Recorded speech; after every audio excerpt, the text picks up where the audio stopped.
On reprend le T91, du coup, ça n'en finit plus, n'est-ce pas? Mais j'espère que je vous ai passablement intéressé. Au vu de vos réactions, je crois que j'ai suscité vos interrogations sur les petits neurones.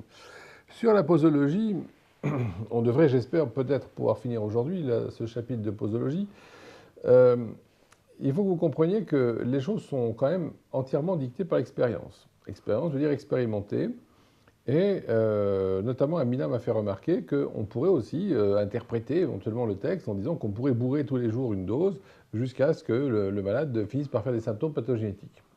Alors, c'est une voie, à mon avis, beaucoup plus dangereuse. Donc, pour l'instant, je vous recommande vivement de rester sur ce schéma-là. Mais j'expérimente aussi pour voir un petit peu ce qui se passe quand on donne aux gens arbitrairement une dose tous les 2 jours. Je pense notamment à des cas plus importants. Là, j'ai une histoire de polype cancéreux de la vessie à traiter. Donc là, je n'ai pas hésité à donner mon lycopodium en éléments, à prendre tous les 2 jours jusqu'à ce qu'on voit un petit peu comment les choses vont réagir. Vous prenez en faisant ça évidemment un beaucoup plus gros risque d'aggravation pathogénétique, vous en doutez, vous allez atteindre beaucoup plus rapidement le seuil de saturation.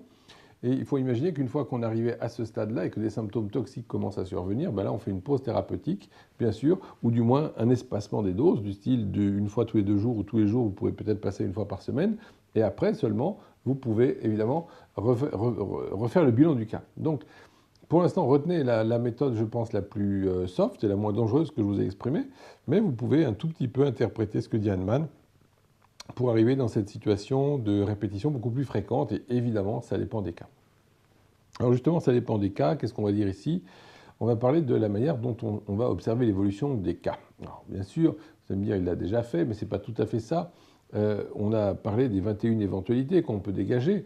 Éventualités qui, je vous le rappelle, sont à mettre avec un bémol, puisque avec la dose liquide, on a quand même beaucoup moins de variations qu'avec la dose sèche, mais néanmoins, c'est une aide pour vous pour comprendre aussi comment une dose peut provoquer des réactions, et surtout ce que ces réactions indiquent.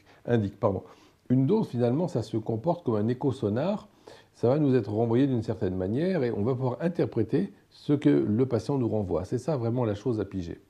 Donc, dans cette observation, Hahnemann aujourd'hui va s'appesantir sur comment on peut sentir si la dose a fonctionné ou pas. Ça va être un aspect beaucoup plus clinique, alors que les 21 éventualités sont quelque part un peu plus théoriques et académiques, on va dire. Là, on va tout de suite passer à l'acte, si Lionel veut bien me refaire passer dans l'autre studio. Pouf, me voici par miracle. Alors, qu'est-ce que ça veut dire par observer le cas? On va avoir plusieurs possibilités. Donc, la crainte totale de l'homéopathe moyen, c'est les nouveaux symptômes dissemblables. Alors, quand vous avez ça, c'est tous les voyants qui font boum, boum, boum, boum, qui passent au rouge, bien sûr, et je coupe le son pour pas qu'on vous dérange.